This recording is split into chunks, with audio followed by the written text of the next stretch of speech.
Oke, rekamannya akan dimulai dalam 3, 2, 1. Shalom saudara-saudara, selamat datang ke Titik Temu episode 2. Karena kemarin banyak sekali saudara-saudara yang merespon dengan cukup baik tentang pertemuan kami ingin melayani saudara lagi. Dan kami juga kebetulan senang berdiskusi tentang hal ini di depan saudara. Jadi bila Anda tahu, Titik Temu adalah satu platform di mana saudara-saudara seiman yang datang dari tradisi dan background berbeda akan membicarakan topik-topik yang menarik dan sepertinya lumayan penting kali ya untuk pertumbuhan kita sebagai murid Kristus. Dan seperti biasa, seperti kemarin, panelis-panelis kami hari ini yang sama ada dari Surabaya, senior kita, Pastor Michael Christian. Ya, halo. Tua banget gue. Senior. Kabar semuanya. Dan juga kita ada guest dari luar negeri ya, yang sebenarnya sudah bukan orang Indonesia, yaitu Pastor Yosia Yusuf.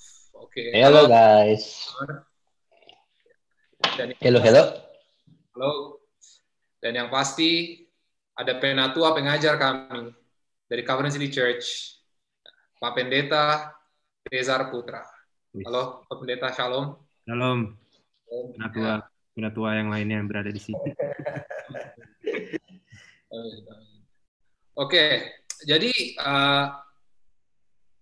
ini baru kedua kali ya kami di CCC berusaha untuk buat acara dengan berbahasa Indonesia sebagai bahasa utamanya, jadi mohon dimaklumi, khususnya saya.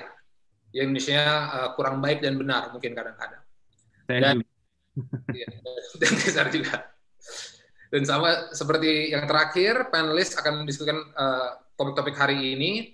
Dan kami mengundang saudara untuk menanyakan pertanyaan di kotak Q&A yang ada di menu bawah saudara. Ya, jadi kalau dilihat di bawah, kalau nggak salah di tengah kanan itu ada Q&A. Tolong taruh semua pertanyaan yang Anda punya di sana, dan seperti mungkin yang tadi belum datang sebelum show-nya, itu kita mematikan chat untuk membantu fokus kita pada hari ini.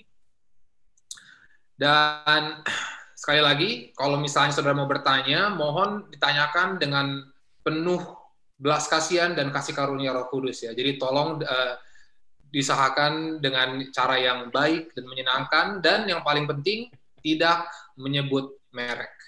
Ya, jadi tolong jangan menyebut nama pendeta atau gereja yang spesifik karena pasti kami tidak jawab. Ya, kami tidak ingin menjelek-jelekan gereja apapun, tapi kalau misalnya ada satu doktrin atau satu pandangan atau satu praktek yang mau ditanyakan, silahkan. Itu adalah pertanyaan yang kami undang saudara untuk tanyakan. Dan mungkin kalau misalnya ini sekarang aja sudah 200 partisipan dalam 3 menit, mungkin ada kemungkinan bahwa pertanyaan saudara tidak bisa dijawab dalam kesempatan ini. Tapi mohon ditanyakan saja, siapa tahu ada yang lain yang menanyakan hal yang sama. Dan kalau misalnya pertanyaannya banyak menanyakan hal yang sama, kemungkinan akan lebih tinggi kalau kami akan jawab. Dan kalau misalnya pertanyaan yang sama itu banyak keluar, mungkin itu juga bisa jadi bahan kami untuk membuat episode 3. Dan juga kalau ruangan ini ternyata penuh atau ada teman-teman yang nggak mau ikutan Zoom, saya mau kasih info bahwa sebenarnya ada juga YouTube live streaming yang kami bisa lihat kalau misalnya saudara nggak mau sambil nanya gitu, maunya nonton doang atau mau nonton di TV gitu kan, biar lebih gede dan lebih cinematic pengalamannya. Oke? Ada aja kok. Oke, jadi kalau saudara mau buat yang baru masuk, selamat datang lagi. Oke, sekarang Pastor Rezar akan memberitahu kita kenapa sih kita sebenarnya mau bikin Titik Temu ini. Oke, jadi mungkin sebagai pembuka aja ya. Mungkin dari kita banyak yang bertanya kenapa sih kok bahas topik kayak begini? Lagi pandemi-pandemi seperti ini kok malah jadi debat, malah jadi ribut soal teologi yang kayaknya detail banget gitu kan, cessationism, continuationism. Kenapa gitu? Sebenarnya banyak alasannya, cuman mungkin saya mau nyatakan 2 alasan saja. Yang pertama, kita sebenarnya mau berusaha untuk memperlihatkan perbedaannya itu sebenarnya ada di mana, gitu loh, dari sisi karismatik dan sisi reform, gitu ya. Kalau biasanya kan kita bahas karismatik reform itu hanya sekilas perbedaan preferensinya di mana, bukan esensinya, gitu loh. Jadi misalnya kita ngomong ya musiknya yang berbeda, atau cara menyampaikan pesan yang berbeda, atau seberapa emosionalnya ibadahnya yang berbeda. Tapi kalau kita debatnya tuh hanya dalam segi preferensi seperti itu nggak akan ada habisnya dan malah jadi ributnya jadi lebih gede gitu karena yang diserang itu seakan-akan adalah preferensinya orang itu gitu. Jadi misalnya aku ngomong sama lu si karismatik, so lu suka nangis-nangis gitu kan. Itu kan emang lu orang emosional gitu kan, makanya lu karismatik. Atau orang karismatik bisa bilang ke orang reform, ya lu reform soalnya lu udah tua gitu kan, lu udah nggak asik lagi gitu, udah apa lu sukanya musik yang bosen gitu kan. Tapi itu kan ngomongnya hanya sekelas preferensi gitu loh. Esensinya perbedaan itu teologinya apa itu jarang dibahas menurut kami. Jadi kami tuh kami ingin mengundang saudara-saudara semua untuk bisa diskusi hal ini lebih dari segi esensinya, teologinya bedanya tuh apa. Jadi diskusinya nggak akan personal seperti itu, serasa seperti personal attack, tapi lebih ke firman Tuhan. Itu yang pertama. Dan yang kedua, kita ingin sebenarnya membesarkan Injil kesatuan Yesus Kristus. Banyak orang yang berpikir begini, cara orang Kristen untuk bersatu itu untuk tidak membicarakan doktrin. Jangan bicarakan perbedaan kita, jangan bicarakan, nanti kalau terlalu banyak bahas perbedaan teologi, nanti malah pecah belah. Tapi kalau itu persepsi kita, betapa kecilnya Injil kita. Ya, betapa lemahnya Injil kita. Hanya bisa menyatukan orang-orang Kristen yang setuju 100% dalam semua hal. Dan jangan salah sangka, menurut saya saya persepsi Kristen yang lebih akurat dan sehat dan alkitabiah adalah cessationist, dan saya reform, dan saya presbyterian, dan saya confessional. Saya semua itu. Dan dari kami bertiga, banyak perbedaan-perbedaan yang mungkin tidak akan memungkinkan kita untuk bekerja atau membangun satu gereja bareng-bareng gitu ya, kita bertiga, karena agak banyak perbedaannya untuk sampai seperti itu. Tapi apakah itu berarti kita menolak fellowship satu sama lain? Apakah itu berarti saya menolak diskusi dengan orang-orang yang Kristen yang nggak semata dengan saya dalam semua hal? Ya, kalau itu betul, kecil banget Injil kita. Tapi kalau kita bisa membahas dengan terbuka, dengan jujur, dengan integritas perbedaan-perbedaan kita sebagai orang Kristen, disitulah kita berharap orang mulai bertanya, kok bisa ya, walaupun berbeda pendapat dalam hal seperti ini, walaupun mereka berpegang pada posisi mereka, tapi mereka bisa bicara masing-masing dan have fellowship. Disitulah Injil Yesus Kristus menurut kami akan makin ditinggikan. Oke, satu, kita mau membantu mendorong diskusi ini pindah dari area preferensi ke area esensi. Jadi nggak berantem dan nggak ribut dan kita bisa membicarakan firman Tuhan. Yang kedua, kita mau meninggikan Injil Yesus. Karena itu kita menyelenggarakan titik temu hari ini. Oke, sebelum kita mulai, mungkin Mike mau doa buat kita, and then Sam, kita bisa mulai. Oke, let's pray everyone. Bapa di surga, kami mengucap syukur untuk kesempatan yang sudah Kau berikan. Biarlah kami semua satu nama yang ditinggikan hari ini pada saat kami berbicara mengenai perbedaan sekalipun. Tapi kami tahu bahwa kami mengasihi Kristus karena Engkau lebih dulu menebus kami. Engkau lebih dulu memilih setiap kami, menyelamatkan kami dengan anugerah-Mu. Betapa indahnya Injil, kabar baik yang membawa kami dari orang yang mati rohani menjadi anak-anak-Mu. Kami mengucap syukur untuk itu semua, dan biarlah hari ini nama-Mu saja yang ditinggikan. Dan biarlah setiap yang mendengarnya bukan mencari dan untuk berusaha mempunyai amunisi untuk mengkritik, tetapi kami semua dapat dibangun. Kami semua dapat melihat keindahan Injil, dan kami juga bisa kembali kepada esensi, bukan hanya sensasi, bukan hanya hal-hal preferensi, Tuhan. Terima kasih Bapak, biarlah nama-Mu saja yang ditinggikan, dalam nama Bapa, Putra, dan Roh Kudus, Allah Tritunggal yang Esa, di dalam nama Tuhan Yesus yang percaya, sama-sama katakan, amin. Amin. Oke, teman-teman, mungkin aku mulai dulu jelasin sebenarnya ini kita mendiskusikan itu apa. Ya, jadi salah satu dari debat yang paling dipertengkarkan sama kubu reform, ya, yang teologi reform, bukan gereja reform, teologi reform dan juga teologi karismatik, adalah persoalan karunia Roh Kudus.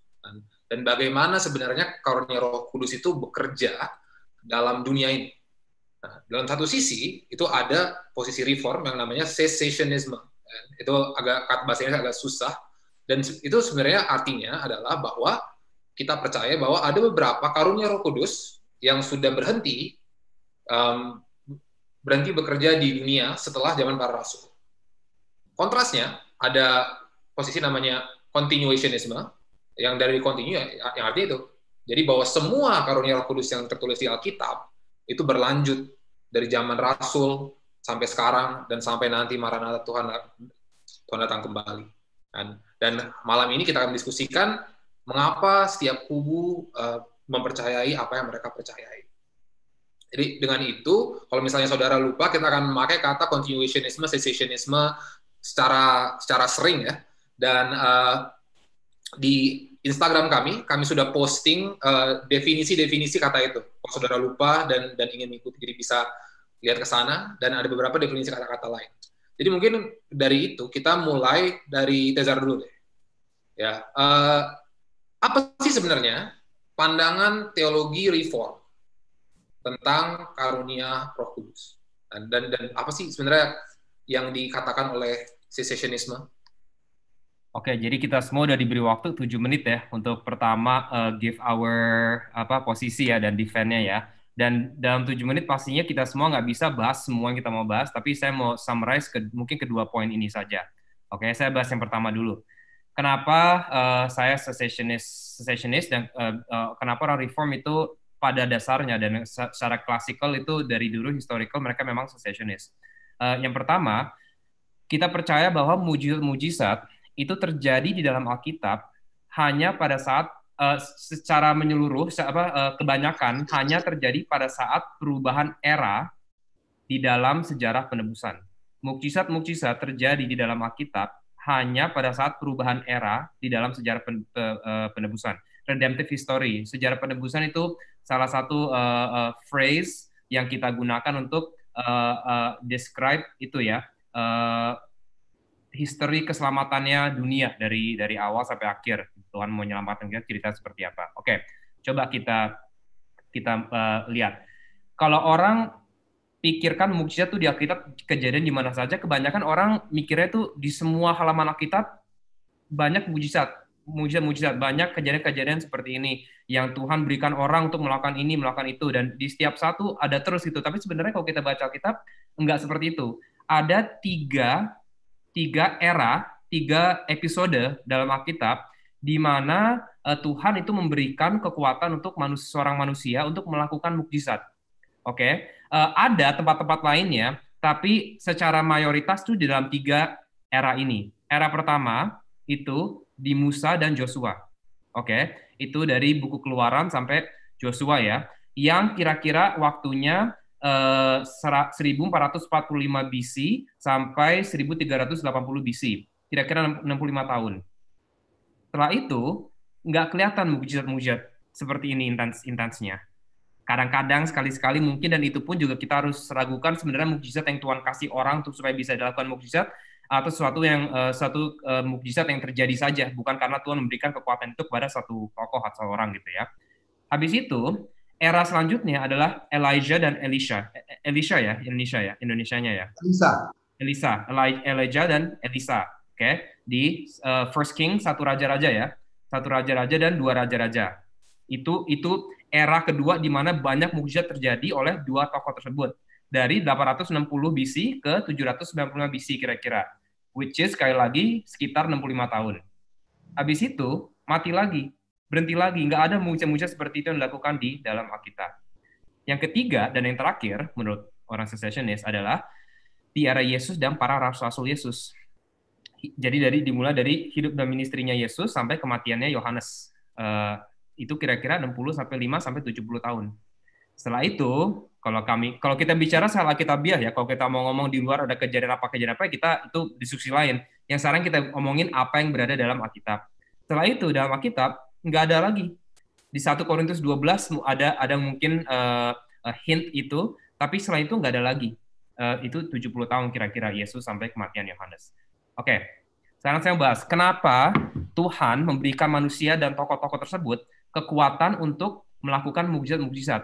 Karena di dalam setiap itu adalah era redemptive history, era sejarah penebusan yang sangat penting.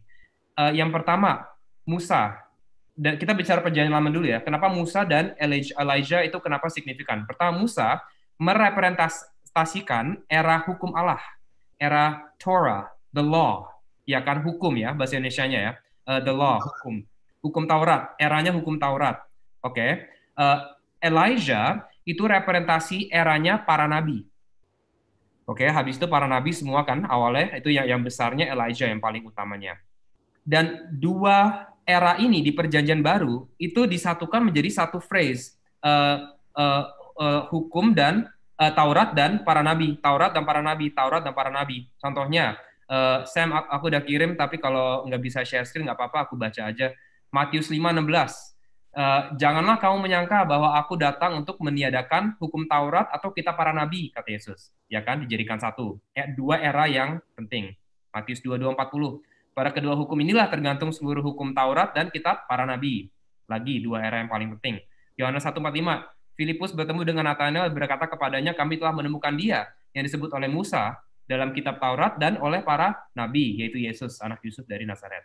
Oke, jadi dua era inilah dua era yang penting. Dan pada saat perubahan zaman itu, Tuhan memberikan tanda-tandanya kepada dua tokoh ini untuk memberikan sign bahwa era selanjutnya berlangsung. Dan juga orang-orang inilah Musa dan para nabi-nabi inilah yang direpresentasikan oleh Elijah sebagai orang-orang yang memberitakan firman-Ku, bukan orang lain tapi mereka.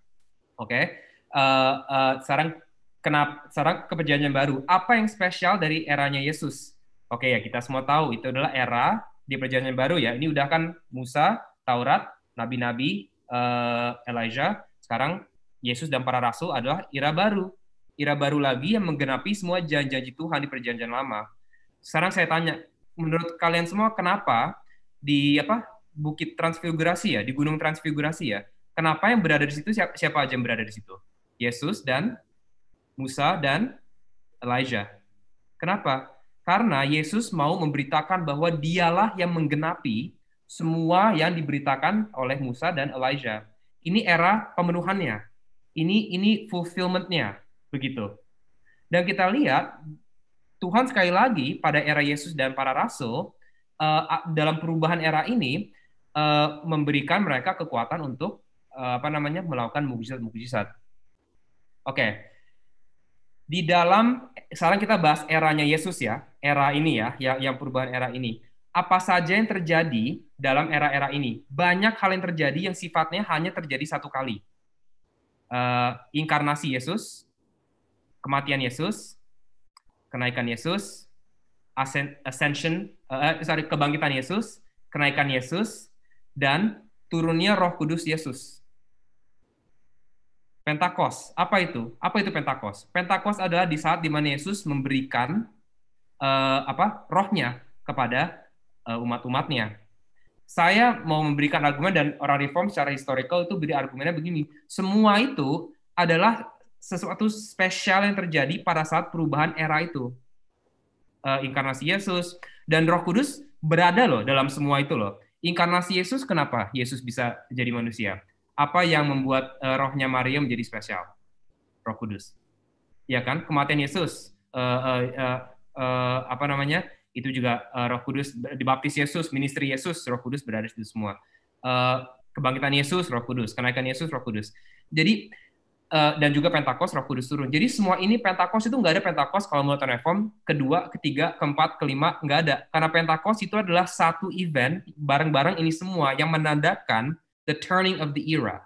Oke, menjadi era yang, era yang namanya hari-hari terakhir, yang dinantikan dari Perjanjian Lama. Oke, so summarize ya. Mukjizat di Alkitab terjadi setiap kali ada perubahan era. Perjanjian Lama, era hukum Allah dan law. Karakter utamanya yang dilantik Tuhan sebagai tokoh di situ adalah Musa, berlangsung 65 tahun. Habis itu era para nabi. Karakter utama yang dilantik Tuhan untuk representasi nabi adalah Elijah, berlangsung mujizat-mujizatnya oleh dia 65 tahun. Dan era ketiga di Perjanjian Baru yang inaugurate the last days, yang memulai the last days, karakter utamanya Yesus dan berlangsung selama 70 tahun.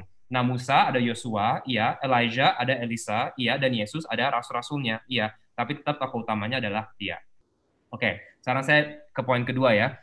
Teman-teman continuationist saya akan bertanya, tapi kan ada bedanya. dalam perubahan zaman di perjanjian lama antara Musa dan Elijah dengan Yesus.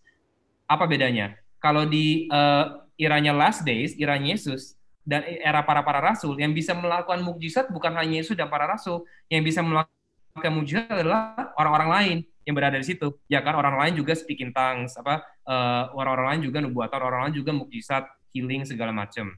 Oke. Tapi saya mau bahas sekali lagi, kalau kita perhatikan secara detail, sebenarnya mukjizat-mukjizatnya nggak sebanyak itu juga. Dan setiap mukjizat yang dilakukan di perjanjian baru, di era baru ini, eranya Yesus dan para rasul, itu juga selalu nyambung langsung, directly ke ministrinya, pelayanannya para rasul, dan ada juga influence para rasul di saat itu terjadi. Coba, ini poin kedua saya. Poin pertama adalah mukjizat di perjanjian lama, di Alkitab itu terjadi pada saat perubahan era dalam sejarah penebusan. Dan yang kedua, mukjizat terjadi di perjanjian baru, spesifik ya, di saat Yesus para rasul, selalu berhubung dengan rasul dan misi mereka. Oke, kita lihat lagi. Di perjanjian baru sebenarnya berapa kali sih Roh Kudus memberi manusia ability untuk melakukan mukjizat?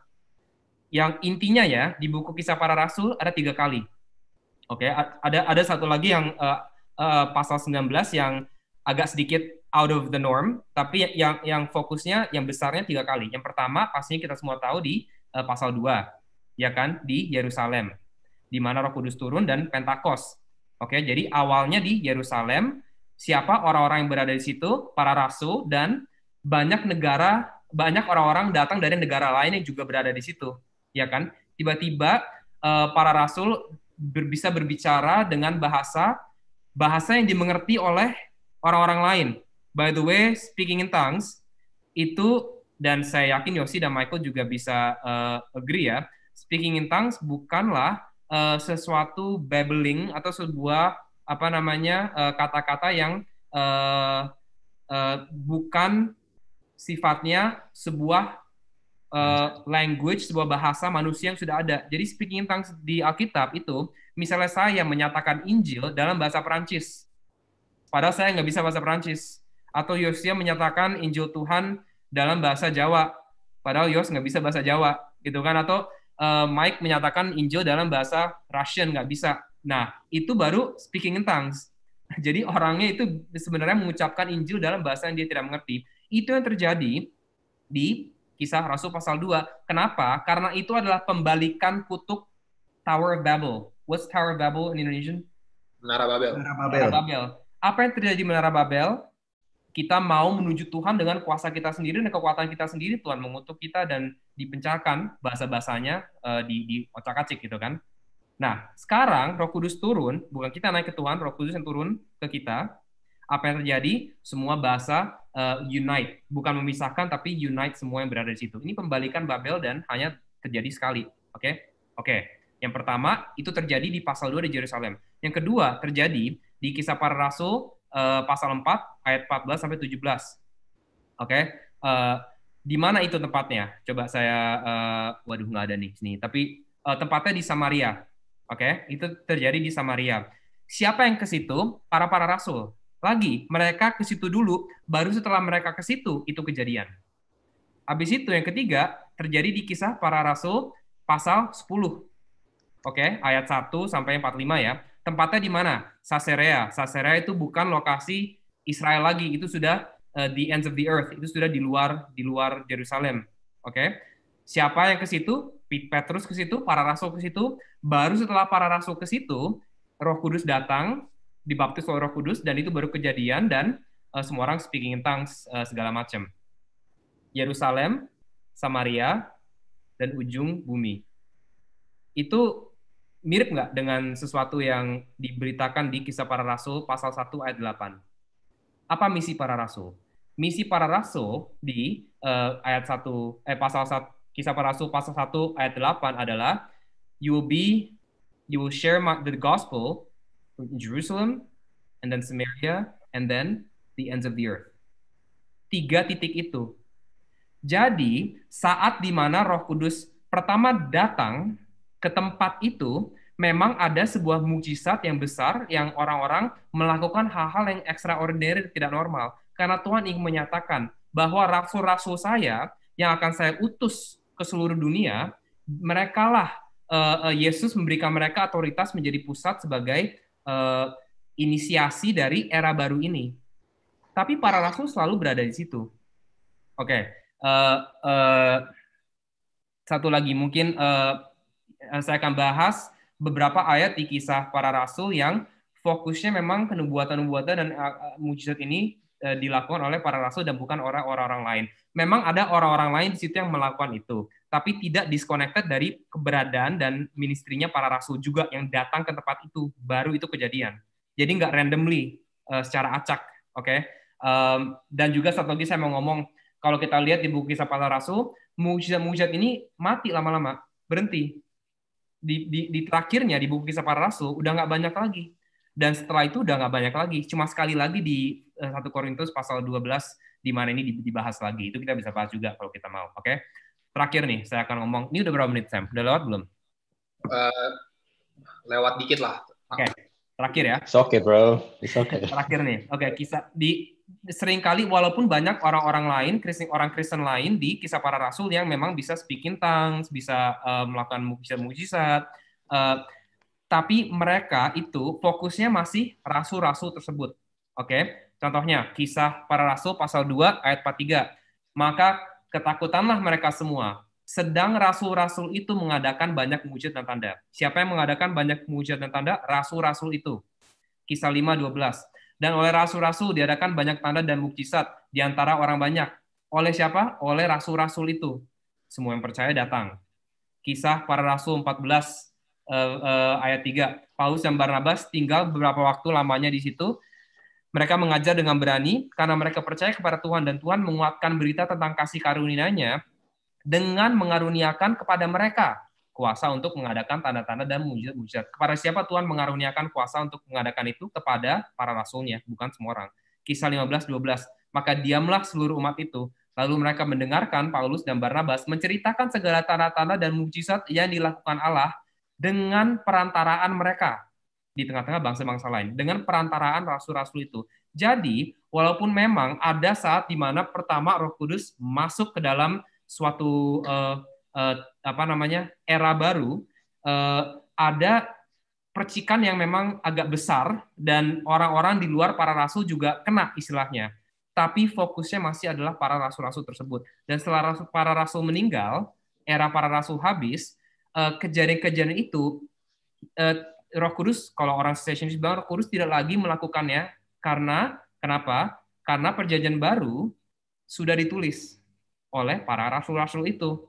Jadi perjanjian lama, Torah dan para nabi, Old Testament, dan para rasul, New Testament. Setelah itu selesai, sudah tidak ada lagi keperluan Tuhan untuk melakukan seperti itu. Hal-hal seperti itu. Banyak yang masih bisa dibahas dan mungkin banyak pertanyaan. Coba, tapi saya mungkin berhenti di situ dulu untuk mungkin dicerna dan mungkin kita bisa diskusi lebih lanjut nanti. Ya, thank you Tess. Jadi itu banyak banget dan agak lewat tapi nggak apa-apa karena berbobot juga, jadi nggak nyesel juga. Jadi intinya kalau nggak salah ya, Cesar ini bilang, jadi mujizat ini itu bukan hal yang asal terjadi di Alkitab. Kalau kita bicara strictly secara Alkitabiah, kayak mujizat itu nggak asal terjadi dan nggak siapa aja yang bisa ngerjain. Dan intinya yang bisa melakukan mujizat itu adalah orang yang benar-benar khusus, yang tidak kita bisa bandingkan dengan diri kita. Kita bukan Paulus, kita bukan Musa, kita bukan Elia, dan yang pasti kita bukan Yesus. Gitu kan. Jadi memang ada fungsi berbeda. Nah, kalau gitu aku mau nanya Yos, jadi bagaimana tanggapan dari kubu karismatik lah, dari perspektif teologi karismatik, ya berdasarkan penjelasan tadi, apa sih yang mungkin bisa direspon dan mungkin dan di mana teologi karismatik itu mulai menjauh dari pengertian reform yang dijelaskan Cesar tadi itu. Okay. Thank you Cesar. Love your explanation. Sebelum aku mulai discuss, I'm a big fan of Cesar. Di gereja aku aja sekarang ada kubu Cesarian itu, which is interesting. Tapi in this case dalam masalah ini aku ada beberapa disagreement yang mungkin akan keluar. Aku nggak akan langsung straightforward menunjukkan perbedaannya, tapi adalah dalam pengertian karismatik dan gift of the spirit, di mana itu masih continue sampai hari ini. Nah, dari perjanjian lama, I agree bahwa memang benar kalau kita mendefinisikan mujizat itu sebagai sesuatu yang terjadi melewat agen manusia, dan memang itu kita bisa lihat most likely itu terjadi di zaman Musa ke Joshua dan Elia dan ke Elisha. Tapi kalau kita lihat definisi mujizat bukan hanya sesuatu yang dilakukan oleh manusia, tetapi sesuatu yang mujizat yang Tuhan lakukan yang supranatural, dan kita akan lihat bahwa dari Kejadian itu sudah konsisten. Itu cerita Alkitab penuh dengan mujizat. Tapi oke lah, bilanglah kita mendefinisikan dan kita kecilkan skopnya ke Musa ke Yosua dan Elia ke Elisa. Oke, memang benar. Itu di zaman itu lebih banyak mujizat yang dicatat. Agree. Tapi bukan berarti kalau begitu hanya itu saja yang mujizat yang terjadi. Karena mungkin seperti kamu bilang, memang mungkin di era-era itu ada alasan kenapa mujizat-mujizat itu dicatat lebih banyak. Seperti perubahan era dan macam-macam. Tapi kalau kita lihat di Yeremia 32 ayat 20, aku bacain ya. Itu bilang gini, engkau Tuhan yang memperlihatkan tanda-tanda dan mujizat-mujizat di tanah Mesir, Musa, sampai kepada waktu ini berada kepada Israel dan kepada umat manusia, sehingga engkau membuat nama bagimu seperti yang ternyata pada waktu ini. Jadi di zaman Yeremia pun yang sudah lewat zamannya Elia dan Elisa, Yeremia berkata bahwa Tuhan masih melakukan mujizat sampai hari ini juga. Walaupun kita nggak menemukan mujizat itu secara detail apa. Tapi bukan berarti kalau mujizat itu tidak ditulis di perjanjian lama, mujizat itu tidak terjadi. Ada beberapa alasan kenapa. Contohnya, Elia dan Elisa mujizatnya diceritakan dengan jelas. Oke. Tapi bukan berarti kalau tidak diceritakan, mujizat itu tidak ada. Apalagi kalau kita melihat mujizat secara skop besar dan bukan hanya mujizat yang dilakukan melalui lewat tangan manusia. Itu skopnya jauh lebih besar. Dan kemudian juga, itu dari perjanjian lama ya. Nah, kemudian kita tahu juga di Yoel 2, 28-29, yang itu berkata bahwa pada hari akhir Tuhan akan mencurahkan rohnya kepada semua umat manusia. Dari yang tua, yang teruna, akan dapat penglihatan, akan mendapat mimpi, juga hambaku laki-laki dan perempuan akan kucurahkan rohku pada hari-hari itu. Jadi di Yoel akan diantisipasi bahwa akan ada era di mana kuasa Roh Kudus dan pribadi Roh Kudus akan dicurahkan bukan hanya kepada beberapa spesifik orang, yang itu yang terjadi di perjanjian lama, tetapi kepada semua orang percaya. Ini sudah ada antisipasinya. Dan kemudian kalau kita lihat di zaman era Yesus, aku cepat aja, aku pindah ke zaman Yesus, karena kan argumen kita di perjanjian baru ya, di zaman kita. Di era Yesus, di Lukas 10, ayat 8 dan 9, ini menarik. Jadi sewaktu Yesus mengirim murid-muridnya untuk melakukan mujizat dan memberitakan Injil, di sini yang dikirim bukan hanya 12 murid, tetapi 70 murid. Katakan gini, Lukas 10 ayat 8 dan 9, dan jikalau kamu masuk ke dalam sebuah kota dan kamu diterima di situ, makanlah apa yang dihidangkan kepadamu, dan sembuhkanlah orang-orang sakit yang ada di situ, dan katakanlah kepada mereka, kerajaan Allah sudah dekat padamu.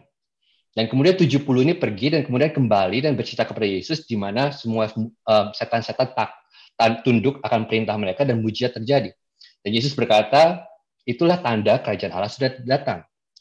Dan ini diberikan bukan hanya pada para rasul, tapi kepada semua murid, 70. Dan yang menarik juga, di Yohanes 14, ayat 12-13, Yesus berkata gini, aku berkata kepadamu, sesungguhnya barang siapa percaya kepadaku, barang siapa ya, itu berarti siapa saja, barang siapa percaya kepadaku, ia akan melakukan juga pekerjaan-pekerjaan yang aku lakukan, bahkan pekerjaan-pekerjaan yang lebih besar daripada itu. Sebab aku pergi kepada Bapa, dan apa juga kamu minta dalam namaku, aku akan melakukannya supaya Bapa dipermuliakan dalam anak. Kita bisa debat apa itu pekerjaan yang lebih besar, tapi at least we can agree bahwa pekerjaan yang Yesus lakukan itu bukan hanya berbicara tentang memberitakan Injil, tapi pekerjaan Yesus sambilnya continuation-nya ada berbicara juga melakukan mujizat dalam nama Yesus. Itu pekerjaan yang Yesus lakukan. Dan ini dikatakan barang siapa percaya kepadaku, ia juga akan mengerjakan pekerjaan apa yang akan aku lakukan. Nah, ini apa yang Yesus katakan. Dan kemudian Pentakosta terjadi ya, seperti yang kamu udah bilang. Pentakosta, Yesus naik ke surga, Yesus mati, Pentakosta terjadi, Roh Kudus dicurahkan. Nah, di zaman kisah para rasul, I agree. bahwa memang benar untuk mujizat-mujizat yang besar yang terjadi di kisah para rasul itu dilakukan most likely oleh para rasul. Kenapa? Ya kenapa? Karena ini adalah kisah para rasul. Dan Lukas menceritakan ini, Lukas menuliskan kisah para rasul memang benar untuk menuliskan cerita apa yang Roh Kudus lakukan melalui para rasul. Dan kemudian berubah di tengah-tengah, berubah kepada Paulus, yaitu Paulus kepada rasul, kepada gentle, rasul kepada orang yang bukan percaya. Tapi seperti yang kau bilang juga, ditemukan di kisah para rasul bahwa ada orang-orang yang bukan rasul yang juga melakukan mujizat. Contoh Stefanus dan Filipus. Oke, kamu bilang sepertinya karena mereka punya relationship yang dekat dengan para rasul. Oke. Tapi bukan berarti kalau gitu hanya mereka yang bisa melakukan mujizat. Kenapa? Karena kita temukan juga di gereja-gereja di zaman Perjanjian Baru bahwa mujizat pun terjadi tanpa para rasul. Aku kasih satu ayat. Di Galatia 3:5. Jadi bagaimana sekarang? Apakah ia akan menganugerahkan roh kepada kamu dengan berlimpah-limpah? Ini Paulus yang ngomong. Dan yang melakukan mujizat di antara kamu, berbuat demikian karena kamu melakukan hukum Taurat atau karena kamu percaya kepada pemberitaan Injil. Jadi di sini di gereja Galatia most likely tidak ada para rasul di situ. Bahkan Paulus tidak di situ. Tapi Paulus menuliskan bahwa ada mujizat di antara kamu yang Tuhan lakukan. Jadi ada mujizat yang terjadi tanpa koneksi langsung dengan para rasul. Di Galatia, gereja di Galatia most likely didirikan, dibentuk oleh orang-orang yang sudah dari zaman Pentakosta, yang sudah mengenal Kristus dan pergi dan mengabarkan Injil. Tapi mereka bukan rasul dan bukan juga close associate dengan para rasul. Itu di gereja Galatia. Dan kemudian yang khususnya, kalau ini sekarang sudah masuk ke main argumennya, itu di 1 Korintus. 1 Korintus ini kan karismatik punya main argument ya, 1 Korintus 12 dan 14. Aku summary dikit aja. Di 1 Korintus 12, ayat 7-10 dikatakan bahwa pemberian karunia roh ini akan diberikan kepada semua untuk apa? Untuk memberikan karunia untuk membangun satu yang dengan lain. Bahasa Indonesianya tepatnya adalah untuk kebersamaan, untuk kepentingan bersama. Dan di situ dimasuk adalah salah satunya gift of healing dan juga gift supernatural seperti berbahasa roh, interpretasi bahasa roh, bernubuat. Dan Paulus katakan Roh Kudus akan memberikan semua karunia ini kepada gereja untuk kepentingan bersama. Yaitu 1 Korintus 12. Di 1 Korintus 13, oke, ini argumennya, dia lanjut, yaitu kalian tahu ayat ini, yang dia bilang kasih itu, ayat 8-12 ya. Kasih tidak berkesudahan, nubuat akan berakhir, bahasa roh akan berhenti, pengetahuan akan lenyap. Jadi Paulus berkata memang benar, akan tiba hari di mana nubuat akan berakhir, bahasa roh akan berhenti. Tetapi kapan hari itu tiba? Oke, Paulus berkata waktu yang sempurna tiba ya.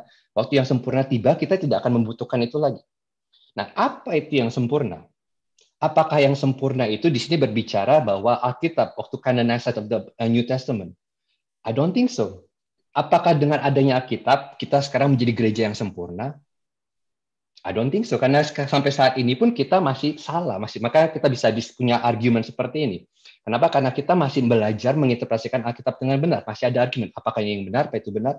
Jadi kalau di sini kita mau benar-benar melihat apa itu yang sempurna, kita hanya bisa lihat bahwa yang sempurna ini harus menunggu parousia, yaitu kedatangan Yesus yang kedua kali. That's perfect.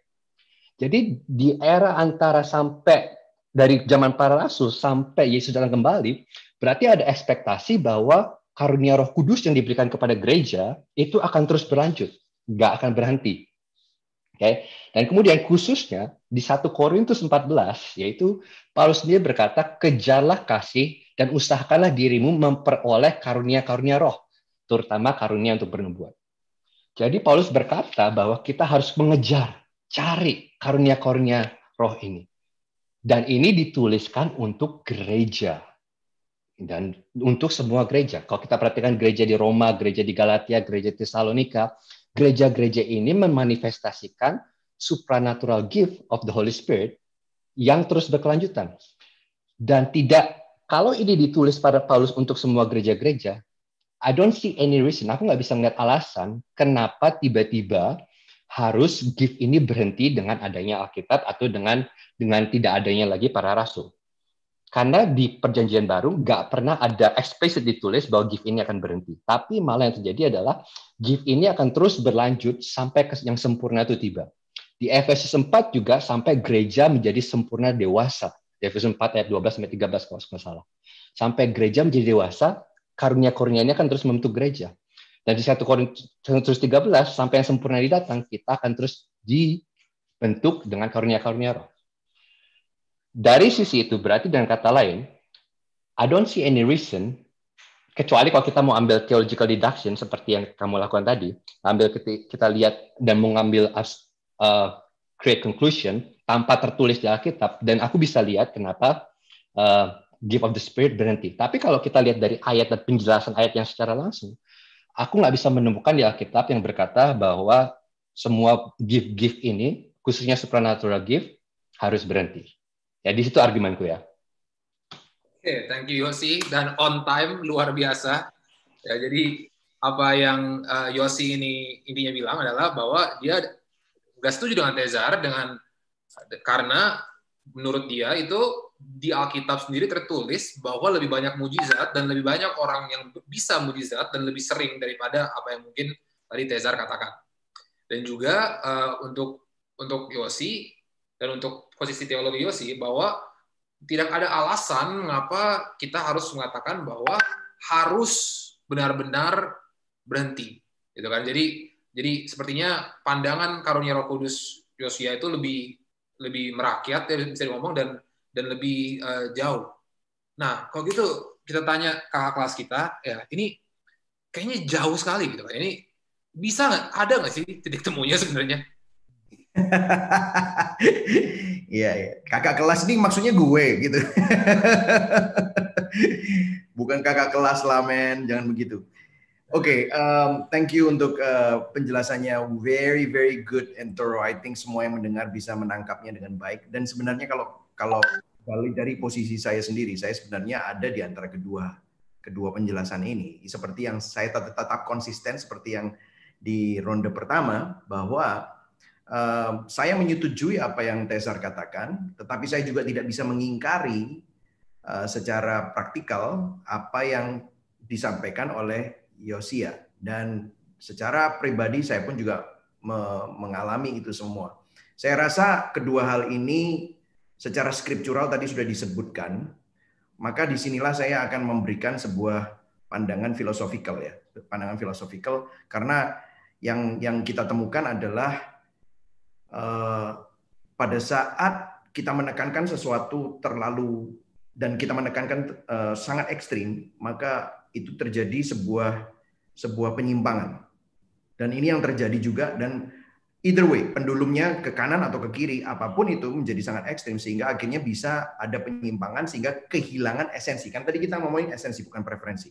Nah, saya sempat bergumul mengenai penjelasan ini karena saya bisa mengambilnya dari berbagai macam sudut pandang, dan kebetulan kayak sebulan terakhir ini saya ketemu dengan seseorang mahasiswa saat yang membuat paper persis seperti yang kita sedang bicarakan, dan saya mau berbicara sama dia, sempat ngobrol sama dia, namanya Antonius Liu.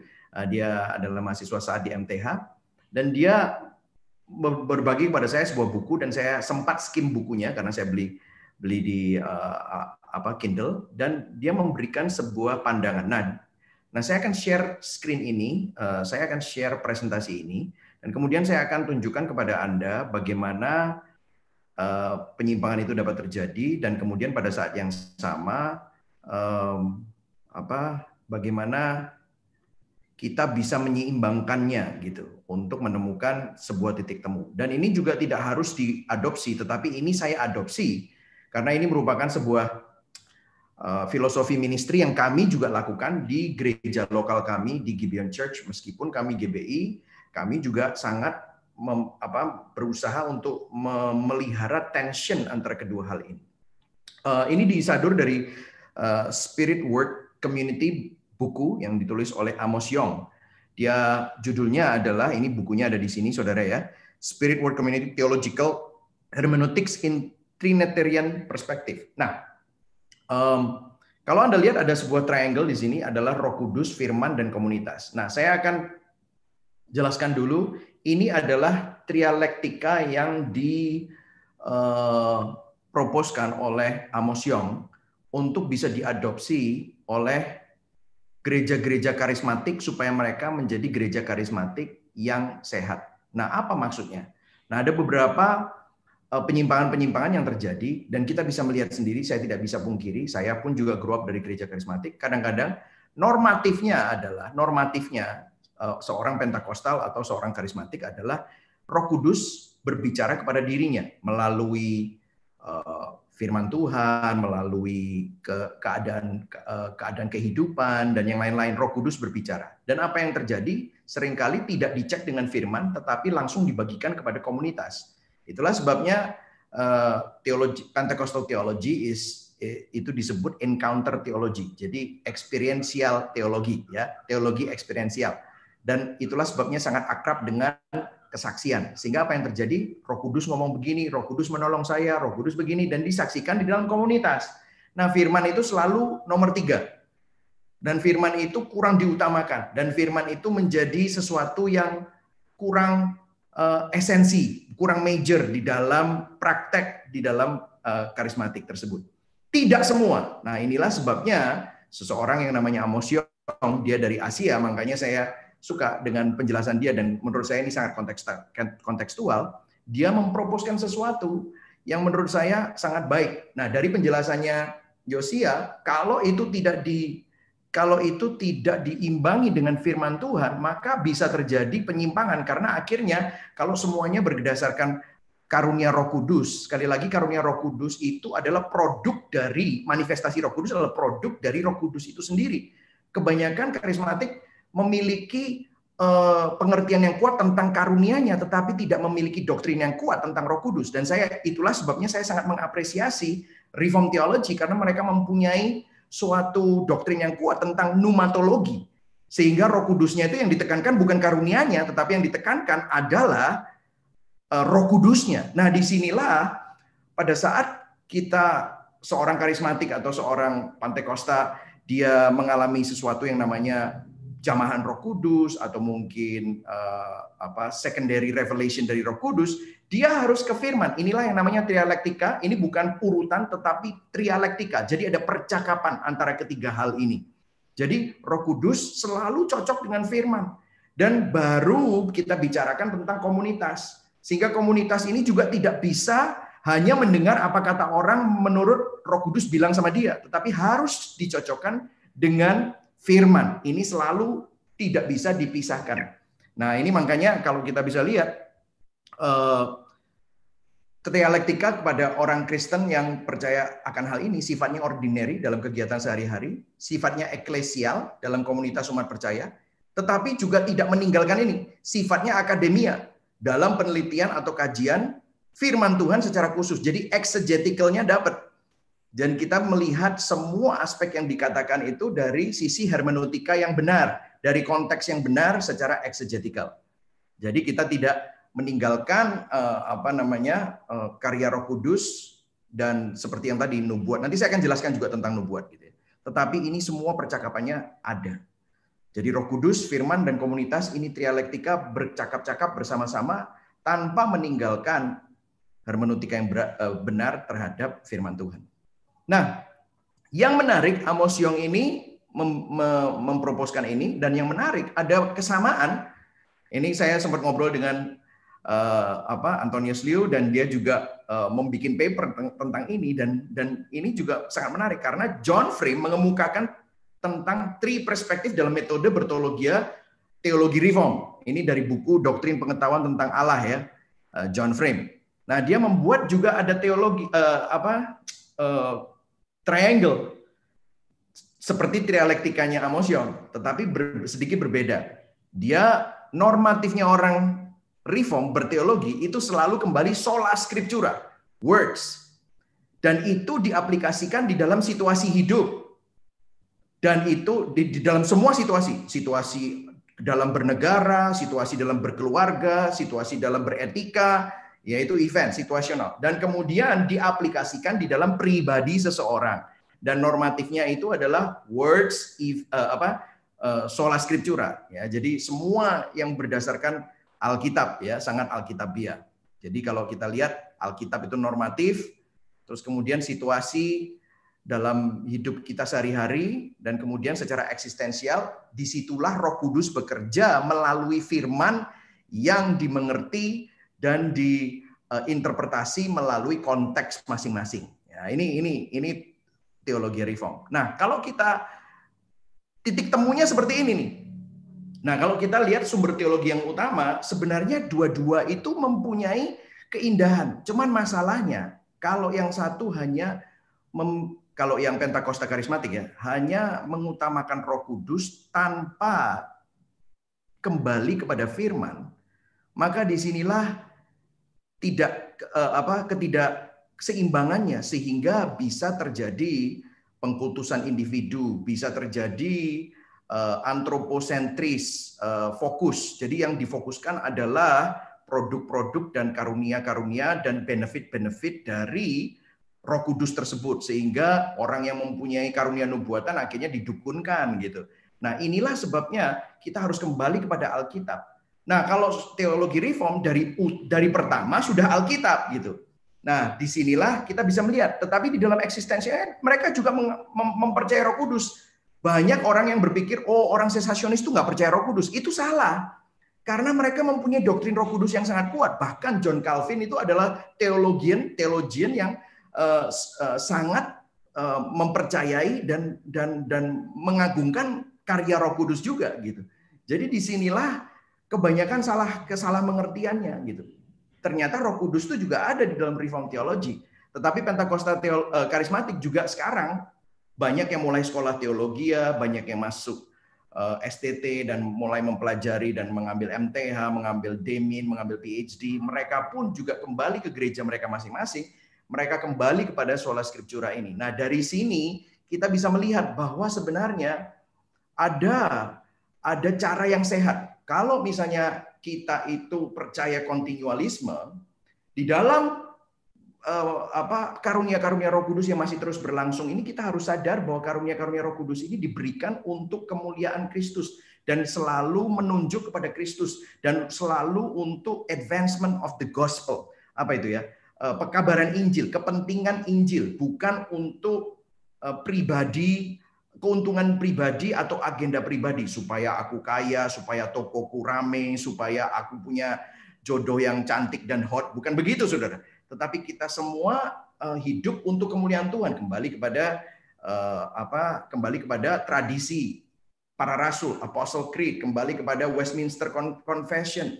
Jadi ini semua diambil di dalam sebuah wadah boundary di mana kalau Roh Kudus berkarya, dia tidak akan pernah bertentangan dengan sola scriptura, tidak akan pernah bertentangan dengan firman Tuhan, tidak akan pernah bertentangan dengan konfesi-konfesi dan Apostle Creed, pengakuan iman rasuli yang sudah ada selama dan diperjuangkan oleh bapak-bapak gereja kita terhadap semua kesesatan-kesesatan yang ada.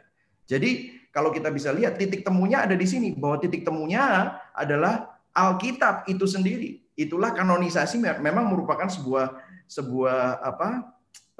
mujizat yang menurut saya sangat signifikan untuk gereja Tuhan.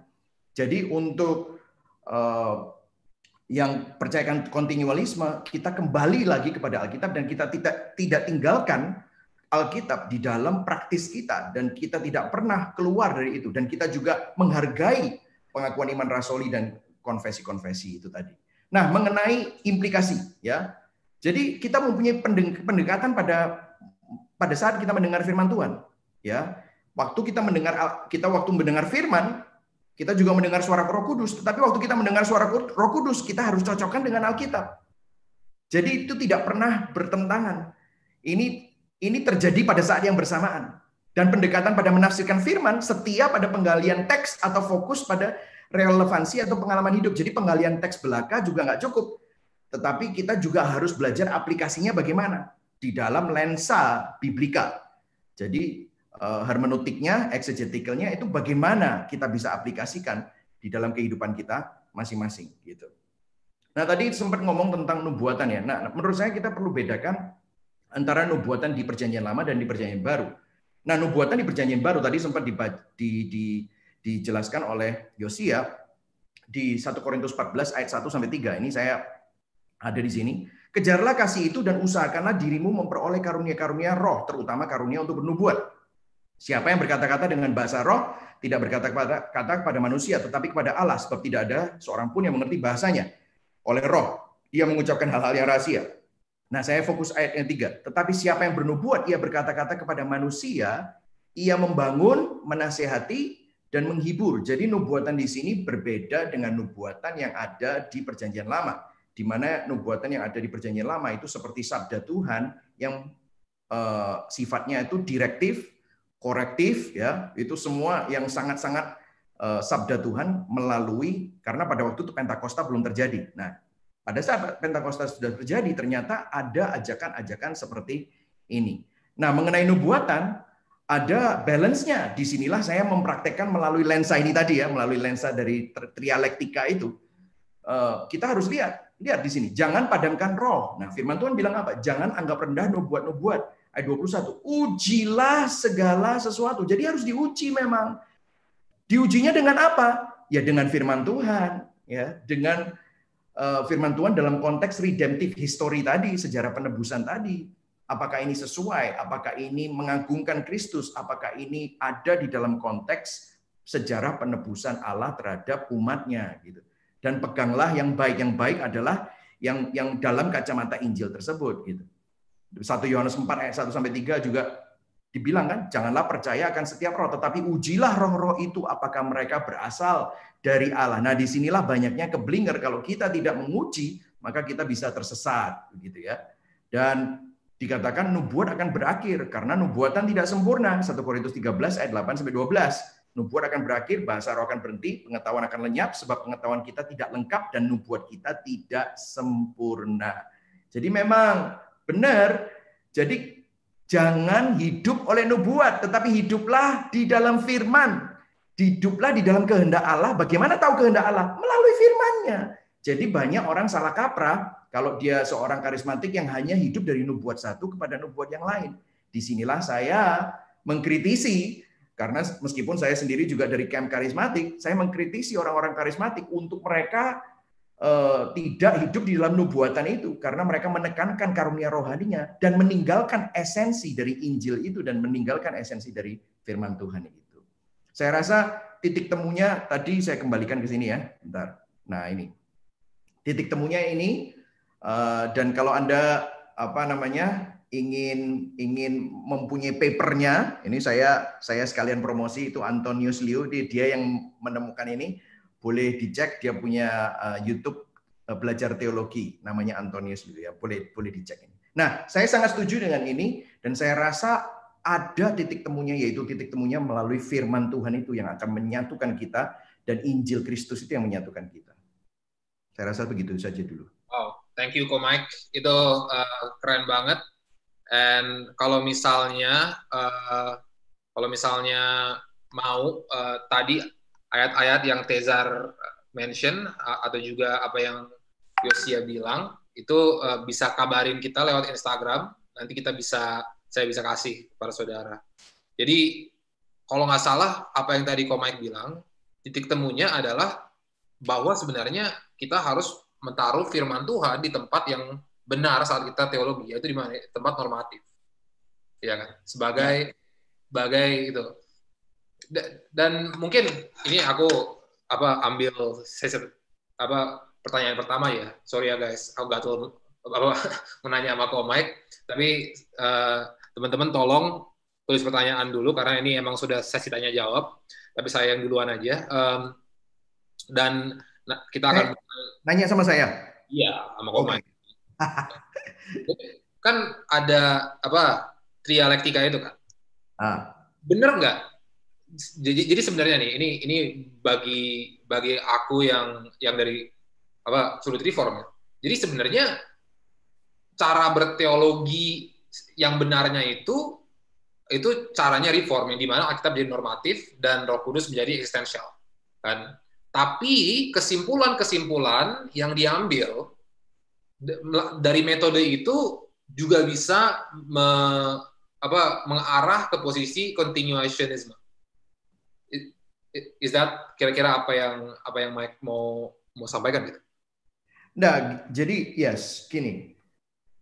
Di dalam karena begini, ada yang namanya kayak misalnya ya for example, something yang very natural ya. Tadi kan kamu bertanya gimana prakteknya ya, gimana prakteknya. Basically yang kamu tanyakan tuh gimana prakteknya kan? Bukan, maksudnya jadi dari apa yang tadi Komek present kan, ada triangle karismatik, ada triangle Pentakosta, di mana di reform, di mana di reform Alkitab jadi normatif, di mana di karismatik Pentakosta Roh Kudus jadi normatif. Ya. Nah, jadi, sebenarnya begini, apa yang disampaikan oleh Amos Yong itu tidak ada hierarkinya, tetapi menjadi sebuah kesatuan. Jadi trialektika itu menjadi sebuah dialog satu dengan yang lain. Sehingga jadi kita tidak bisa, kadang-kadang kan kita mengalami pengalaman. Nah, pengalaman itu tidak bisa dijadikan patokan. Itu kita harus kembali kepada Alkitab. Kita harus kembali kepada Alkitab. Nah, kebanyakan orang mengalami pengalaman dan langsung saja dia share kepada komunitas tanpa oh ini pasti Tuhan, oh ini pasti, nah ini yang bahaya karena bisa saja halusinasi, bisa saja hal-hal yang belum tentu dari Tuhan dan yang lain-lain gitu ya, dan dia bisa saja hanya mimpi biasa gitu. Nah, hal-hal tersebut ini karena gini, untuk mengubah sesuatu yang sudah menjadi presuposisi seseorang, kita juga tidak bisa langsung kan, karena itu membutuhkan sebuah waktu. Nah, inilah sebabnya kita mempunyai sauh, anchor apa ya? Jangkarnya adalah kita kembali kepada firman Tuhan. Jangkarnya adalah kita selalu tidak pernah let this go secara intensional. Kalau seseorang itu misalnya mungkin minggu yang pertama, bukan minggu pertama, diskusi kita yang pertama, kalau tendensi seseorang adalah setirnya itu selalu ke kiri, maka kita harus banting setir sedikit ke kanan, ya kan, supaya lurus kan. Nah, inilah yang saya maksudkan bahwa titik temunya adalah kalau kita sudah terbiasa dengan cara kita berteologi itu langsung pakai Roh Kudus, kita harus kembali kepada Alkitab. Itu yang saya mau sampaikan, yaitu titik temunya adalah di situ gitu. Keren. Jadi itu terjadi pada saat yang bersamaan, bukan hierarki. Iya. Mungkin ini respon saya sebelum saya mulai jawab pertanyaan saudara-saudara ya.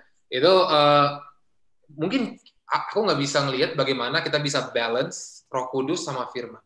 Karena di Alkitab Roh Kudus dan Firman itu nggak pernah terpisah gitu. That's right. Jadi ya emang benar nggak ada hierarki, tapi yang pasti lebih kayak ada tangga, ada Firman dan Roh Kudus ya ada pengalaman kita. Pengalaman itu nanti lah. Yang penting itu yang benar kan. Jadi ya menarik Komek punya itu. Semoga saudara juga menikmati seperti saya. Oke, ini kita mau mulai menjawab pertanyaan dari mana? Yang pertama dari Ernst ya.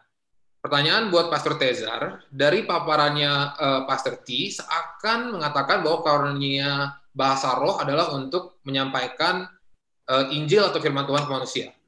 Tapi di 1 Korintus 14 ayat 2 dikatakan tadi yang Yus baca, for the one who speaks in tongues speaks not to men but to God. Bahasa Inggris saya. For no one understands him, but he utters the mysteries in the spirit. How do we reconcile this? Bagaimana cara kita rekonsiliasi ini? Ya, kalau dari sisi reform mungkin dijawabnya, dan saya mungkin lu bisa tambahin juga kalau misalnya you have insight into this. Tapi kalau dari sisi reform dibilang, I think utterance of the spirit yang tidak bisa dimengerti bukan berarti kitanya mulai membicarakan hal-hal yang enggak ada propositional truth claim-nya, tapi propositional truth claim tersebut adalah hal-hal yang the Holy Spirit ingin sampaikan, dan kita tidak akan bisa mengerti itu kecuali Holy Spirit yang menjelaskan kepada kita. Jadi gimana ya? Sering di Alkitab dibilang kalian yang punya kuping mendengarlah, kalian yang punya mata melihatlah. Bukan berarti hal-hal yang disampaikan yang masuk ke kuping itu hal-hal yang tidak ada artinya. Ada propositional statement. Apa sih Indonesianya propositional statement? No one knows. I don't feel so bad anymore. Statement clear lah. Pokoknya ada artinya, ada meaningnya. Bukannya berarti yang masuk kuping saya itu nggak ada meaningnya. Ada meaningnya, cuman somehow kuping saya nggak bisa mengertikan itu karena Roh Kudus belum mengubah hati saya, Roh Kudus belum memberikan saya telinga yang bisa mendengar. Kalau mungkin itu jawaban saya untuk itu, karena sebelumnya kalau nggak salah di bahkan di pasal 14-nya kita ke ayat 11 aja. Pasal 10 bahasa Indonesianya ya. Maaf, pasal 14 ayat 10. Sebentar. 9-10. Demikianlah juga kamu yang berkata-kata dengan bahasa roh. Jika kamu tidak mempergunakan kata-kata yang jelas, bagaimanakah orang dapat mengerti apa yang kamu katakan? Kata-katamu sia-sia saja kamu ucapkan di udara. Ada entah berapa banyak macam bahasa di dunia. Sekalipun demikian, tidak ada satupun yang diantaranya yang mempunyai bunyi yang tidak berarti. Tapi jika aku tidak mengetahui arti bahasa itu, aku menjadi orang asing bagi dia yang mempergunakannya, dan dia orang asing bagiku. Jadi dalam pasal yang sama pun bukannya itu bahasa roh itu sesuatu yang tidak bunyi-bunyi yang enggak mengerti, tapi bahasa roh yang kita tidak mengerti adalah penyataan-penyataan Roh Kudus yang kuping-kuping orang yang nggak punya kuping untuk mendengar itu tidak bisa dengar. Karena konteks ini juga, Indonesia juga bakal agree sama saya. Konteks Korintus ini bukanlah seperti di di Pentakosta. Di Pentakosta kan itu menyatukan semua orang ya. Konteks ini adalah judgment penghakiman bagi orang-orang yang yang memang nggak mau menerima perkata-perkata Roh Kudus, yaitu Injil Tuhan Yesus. Kuping mereka nggak bisa dengar, mereka nggak bisa mengerti. Tapi bukan itu bukan kata-katanya yang tidak bisa mengerti, tapi walaupun kamu preach the gospel ke orang dengan sempurna dan jelas, orang itu nggak akan mengerti karena Roh Kudus belum membuka hati mereka dan membuka kuping mereka. Maybe that's my best. Dan mungkin aku agak gatel mau nambahin dikit ya. Itu kalau misalnya teman-teman ini aku coba kalau misalnya ada teman-teman yang STT bisa bahasa Yunani, bisa buka concordance, atau bahasa Inggris juga ada English concordance. Coba lihat kata mystery yang diterjemahin mystery di 1 Korintus 14 itu. Ya, di bahasa Ibrani itulah mysterion. Dan kalau misalnya kita baca setiap kali terjadi kata itu mysterion, ya, itu tidak pernah mengatakan sesuatu hal yang kita nggak bakal tahu gitu kan kalau kita dengar misteri gitu kan kalau di Indonesia misteri itu kayak yang gaib-gaib dukun gitu kan, itu hal misteri gitu. Atau enggak kalau bahasa Inggris mystery itu sesuatu yang kita nggak bakal tahu. Tapi di Alkitab malah mystery is something that is revealed, sesuatu hal yang dijelaskan dan yang Tuhan akan terus menambah kejelasannya untuk kita, akan menjelma. Dan jadi kalau dari teologi biblika kata mysterion ini dan dari yang menurut saya konsistensi logika Paulus, yaitu persis apa yang saya bilang, the mysteries of the Spirit, misteri roh itu bukan hal yang kita nggak tahu, malah kita sedang diberitahu suatu hal yang dijelaskan dan yang paling jelas itu keluar dari Kristus. Begitu. Dan mungkin Yosia dan Mike, kita semua mungkin titik temunya ya. Kita semua agree nggak? Kita percaya bahwa bahasa roh itu adalah alkitabiahnya orang yang mendeklarasikan Injil dalam bahasa di dunia yang sudah berada dan mereka tidak tahu itu sebelumnya. Bukan dengan baby babble ya. Maybe I don't know how else to describe it. Itu kita agree atau enggak? Itu titik temu bukan? You sure you wanna open this kind of worm? mungkin kalau dari ini, oke. Mungkin kita nggak harus bahas itu. But I agree. Some of there's several types of speaking in tongue, and I agree. Right. Yang dikatakan oleh Tesar itu adalah sangat valid, dan itu juga terjadi di dalam zaman modern ini. Bagaimana some preacher doesn't know the language, then suddenly dia start speaking in tongue, dan itu ternyata Russian. Itu siapa? Itu very classic story itu somebody dan banyak orang tiba-tiba bertobat, and that's true. Itu dan tetapi memang di 1 Korintus 14 kita berbicara tentang membangun jemaat. Makanya Rasul Paulus waktu bicara tentang hal itu seakan-akan dia tidak ingin menyamakan gini loh. Lo tuh kalau ngomong bahasa roh itu harus ada yang menginterpretasi, nggak bisa di tengah-tengah jemaat tuh harus ada yang menginterpretasi karena ini adalah untuk membangun jemaat. Jadi memang benar yang dikatakan Cesar, this is for kepentingan bersama dan itu juga di agree. Saya rasa titik temunya di situ. Tadi juga si Yosiat agree, ini adalah untuk kepentingan bersama. Jadi harus orderly, harus benar. Nah kalau nggak ada yang interpretasi, you better shut up, kan gitu kan cerita. But ini but-nya ya, On top of that, jadi aku percaya, I agree with you bahwa ada a type of tongue yang harus diterjemahkan, apalagi kalau dipakai dalam konteks jemaat. Harus jelas, this kind of tongue itu harus diterjemahkan. Tapi apakah tongue ini bahasa yang dimengerti manusia? Nah, this is where I'm gonna disagree. Jadi kalau aku dari pengertianku, dari what I see di Perjanjian Baru, itu sepertinya di 1 Korintus 12 ayat 10 kan di bahasa Inggrisnya lebih jelas, bahasa Indonesia nggak jelas, itu dikatakan ada various kinds of tongue. Jadi ada bermacam-macam tongue. Dan kemudian Paulus kayak seperti menghin di 1 Korintus 13, yaitu flow-nya lagi, dia berkata bahwa ada tongue of angels dan tongue of men.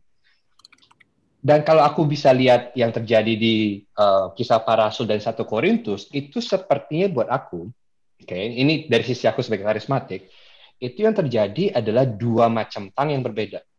Di mana di 1 Korintus, di tongue bahasa roh di Kisah Para Rasul, aku kasih perbedaannya ya, antara tongue para rasul dan tongue di 1 Korintus. Di tongue di para rasul, itu langsung bisa dimengerti oleh yang mendengar. Di tongue di 1 Korintus dibutuhkan interpretasi. Di tongue di para rasul, seperti yang kau bilang, ini adalah berkat, karena ini adalah reversal of Babel. Kebalikannya dari Menara Babel. Sedangkan di tongue di 1 Korintus dikatakan ini adalah tanda judgment, yaitu fulfillment yang apa Yesaya katakan. Bahwa ketika bangsa Israel menolak Tuhan, Tuhan akan mengirimkan orang yang berbahasa asing mereka tidak mengerti sebagai tanda hukuman. Di tongue di Kisah Para Rasul, ini diarahkan kepada orang untuk mendengar Injil. Sedangkan di tongue di 1 Korintus, ini dikatakan diarahkan kepada Tuhan, bukan kepada manusia. It's like a prayer, like a song to God. Dan di tongue di Kisah Para Rasul, ini membangun yang mendengar. Sedangkan tongue di 1 Korintus, kalau tidak ada yang menginterpretasi, Paulus katakan ini gunanya untuk membangun diri sendiri. Kalau tidak ada yang menerjemahkan. Tetapi kalau dipakai dalam konteks jemaat gereja, harus ada yang menerjemahkan. Kalau tidak diterjemahkan, percuma. Forget it. Jangan pakai give ini. Nah, Paulus jelas itu. Jadi sepertinya, bukan sepertinya, tapi tongue di 1 Korintus yang kita sekarang discuss ini sepertinya berbicara tentang tongue yang, as you say, gibberish. Sesuatu yang tidak bisa dimengerti dengan intelektual secara langsung. Karena itu Paulus dia berkatakan, kalau dia lagi sendirian, aku berbicara bahasa roh, speaking tongue, lebih daripada kalian semua. Lebih daripada kalian semua. Kenapa? Ya itu berarti dia sendiri mengaplikasikan itu untuk membangun dirinya sendiri. Tetapi waktu dia berada di jemaat, kalau ini nggak membangun jemaat, buat apa digunakan? Itu argumennya Paulus. Jadi sepertinya yang aku lihat, ini ada dua macam tongue yang berbeda. Ada satu tongue yang digunakan yang dibutuhkan interpretasi 1 Korintus 14 dan satu tongue lagi yang bahasa manusia yang dapat dimengerti orang lain secara langsung. Itu kalau dari sisi aku sebagai karismatik. Jadi ada perbedaan tongue di antara Kisah Para Rasul dan tongue di 1 Korintus 14. Dan di Reform juga kayaknya nggak I'm not sure but Sam correct me, ada minoritas yang juga mungkin bisa berpikir sebagai itu oleh 1 Korintus itu. Tapi mereka akan tetap bilang bahwa itu sudah tidak terjadi lagi sekarang. Itu adalah untuk gereja di saat itu di mana hidup para rasul berada. Bedanya di situ. Iya, ada yang terbuka untuk ide bahwa misalnya masih ada bahasa roh. Tapi ini titik temu kita berempat mungkin adalah bahwa ya kita bahasa roh di depan sambil lagi worship gitu, lagi menyembah dan berbahasa roh bareng-bareng, itu bukanlah bahasa roh apa yang tertulis di Alkitab.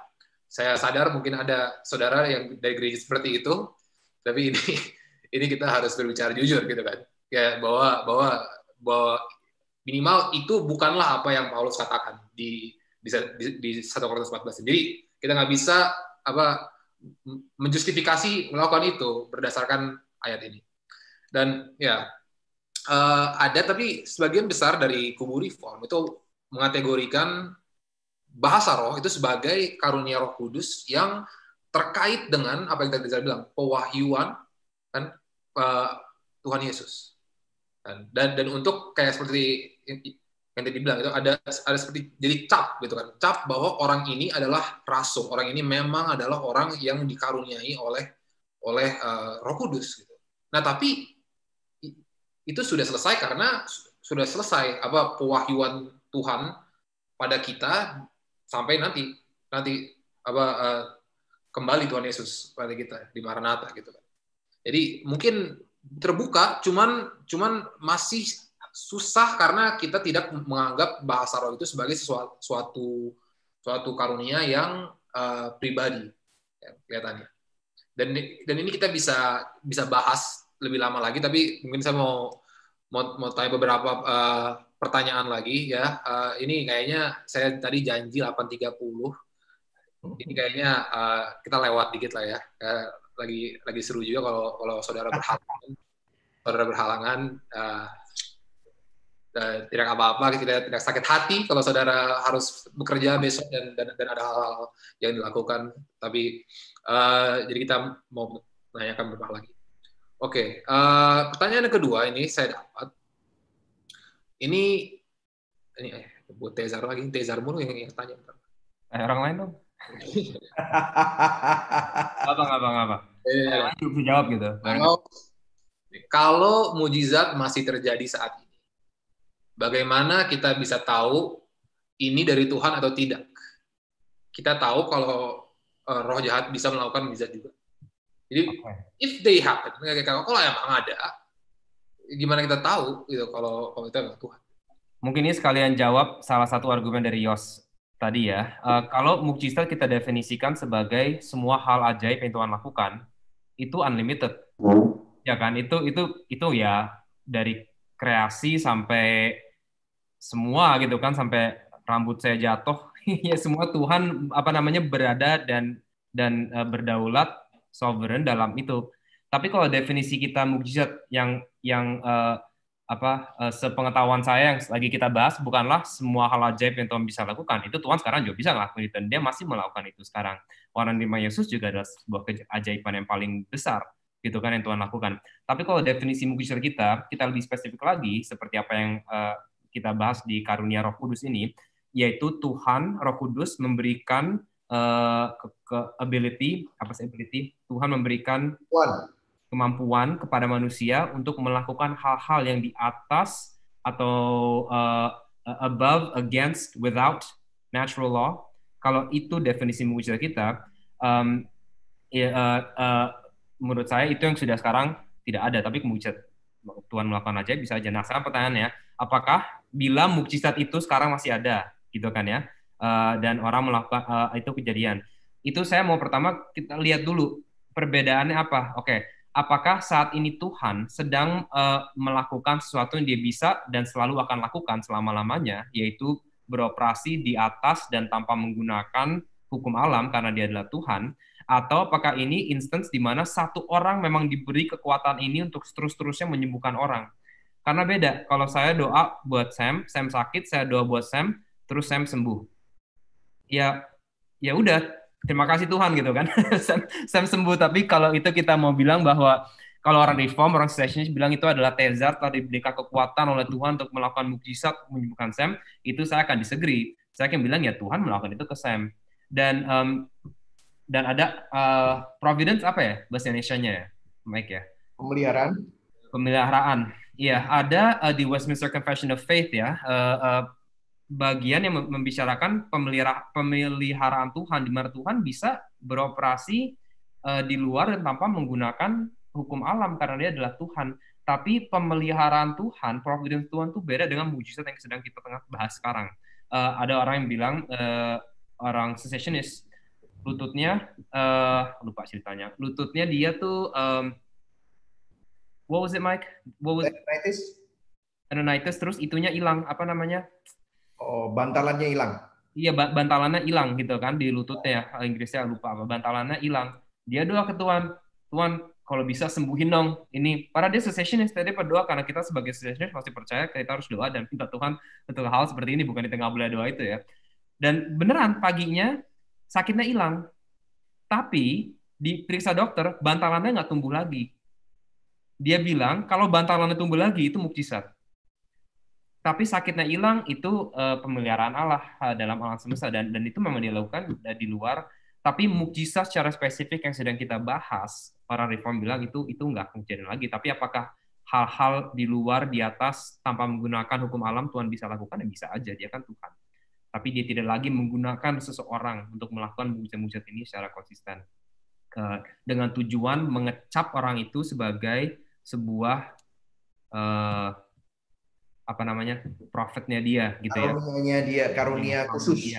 Ya, dan sebagai sebuah perbanira yang akan bisa menulis firman Tuhan seperti yang kita lihat tadi di Taurat. Itu muncul itu ya udah nggak ada gitu kan.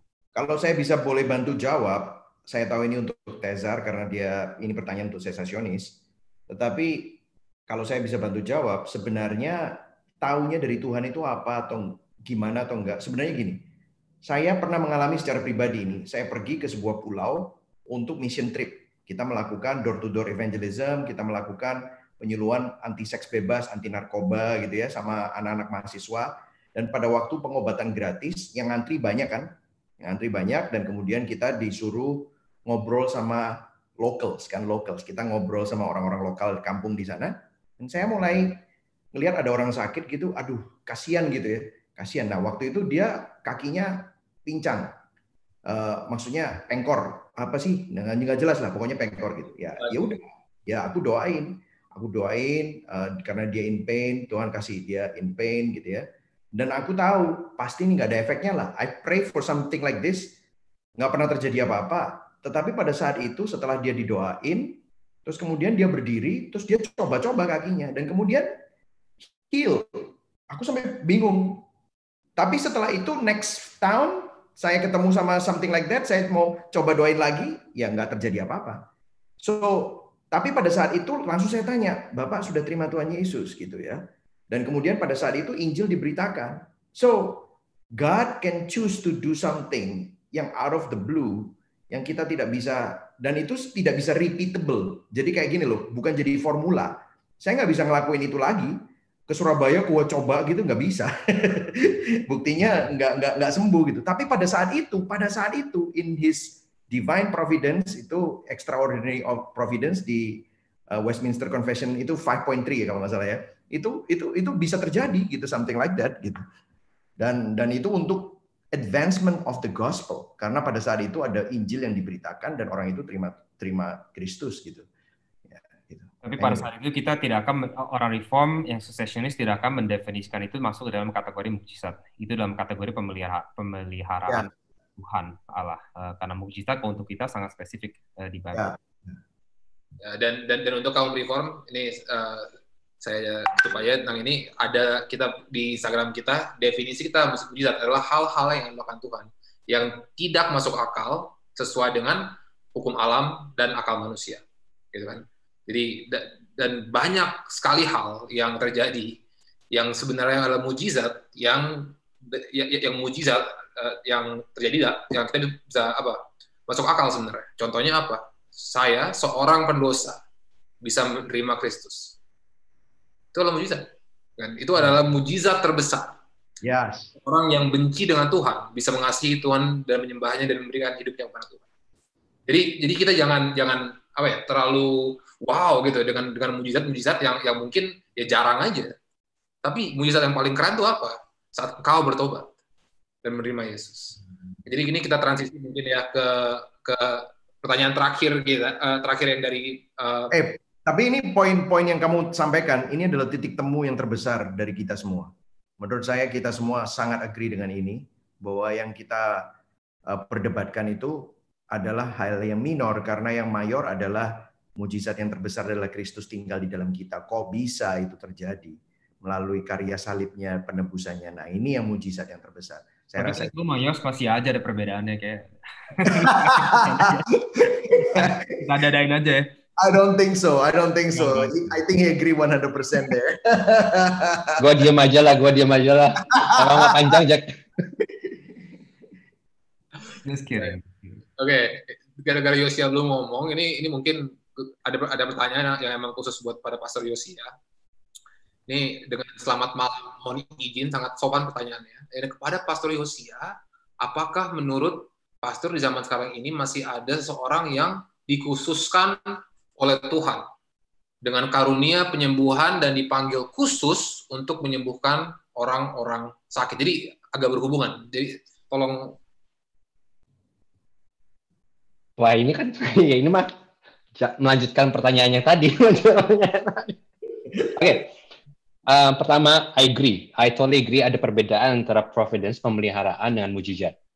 I accept that. Karena kalau kita anggap semua sebagai mujizat, then everything it's jumbled up. Jadi aku ngerti perbedaan antara pemeliharaan dan mujizat. Although maybe definisi Westminster tentang pemeliharaan to some degree itu udah mulai overlap dengan mujizat menurut aku ya. Jadi udah mulai ada overlap. Tapi terus aku percaya ada perbedaan antara pemeliharaan dan mujizat.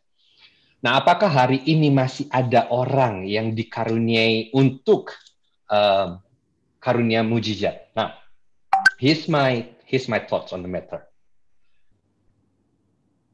Aku besar di gereja karismatik, dan hal-hal yang seperti kalian bilang tadi, yang kalian katakan mujizat yang sepertinya tidak mungkin, itu ada sesuatu yang aku sudah sering melihat dengan mata kepalaku sendiri. Dan nggak usah jauh-jauh, one of the person yang Tuhan sering pakai, aku nggak bilang selalu ya, sering pakai untuk melakukan mujizat adalah my own dad, papaku sendiri. Dan aku nggak ngomong ini mujizatnya lebih ke arah sakit terus hilang rasa sakitnya, nggak. I'm talking about kayak tumor hilang. I'm talking about yang buta melihat, that kind of miracle. Yang dari definisi aku itu bukan pemeliharaan lagi, itu adalah mujizat. Dan dari hidupan papaku sendiri, aku bisa lihat ini bukan sesuatu yang dia bisa lakukan at will.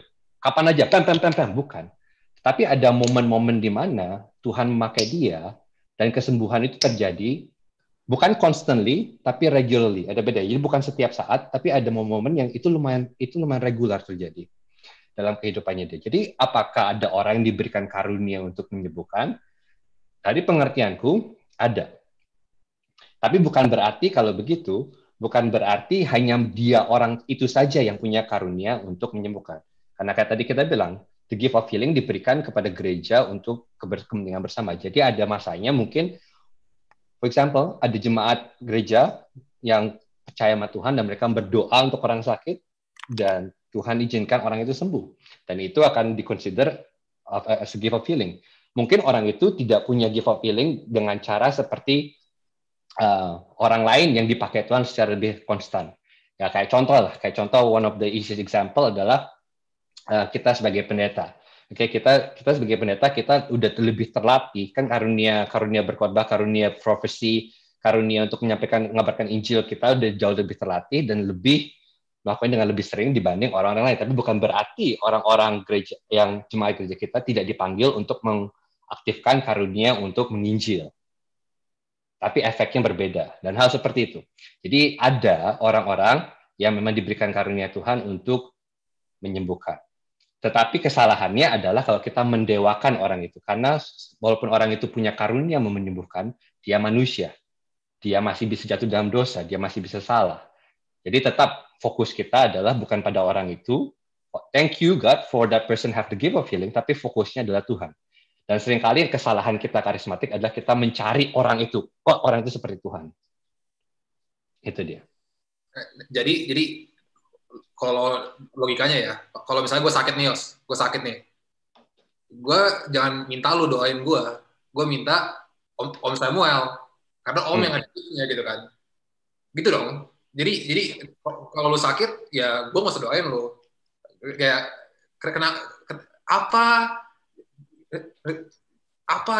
apa yang buat cara ngomongnya? Apa yang membuat gift of healing itu a gift to someone? Jadi benar-benar karunia kan? Kan karunia itu kayak aku diberi kuasa oleh Tuhan untuk melakukan ini. Gitu. Okay. Iya kan? Dari jawabanku simple ini. Ini adalah karena Om Sam, my dad, sudah melatih karunia itu lebih lama daripada aku. Ya seperti semua karunia-karunia yang kita lihat di Alkitab, itu ada sesuatu yang kita harus bertumbuh di dalamnya. Itu bukan yang dari awal bus kita langsung jago. Gak ada dari satupun dari kita yang dari awal langsung jago discipling orang, langsung jago berkhotbah. Ada pertumbuhan dalam karunia yang Tuhan berikan kepada kita. Dan orang yang sudah melatih karunia itu, otomatis dia akan lebih, kasarnya, karena imannya lebih terlatih dalam hal itu, aksesnya lebih untuk melakukannya itu. Bukan berarti aku nggak bisa menyembuhkan orang, bukan berarti aku nggak berkata itu. Aku juga Tuhan berkehendak, Tuhan bisa menyembuhkan orang aku. Oke. Ngerti maksudku, logikanya. Ngerti, cuman aku pengen banget lanjutin lagi, cuman ini. Gue tahu lo mau ngomong apa, bro.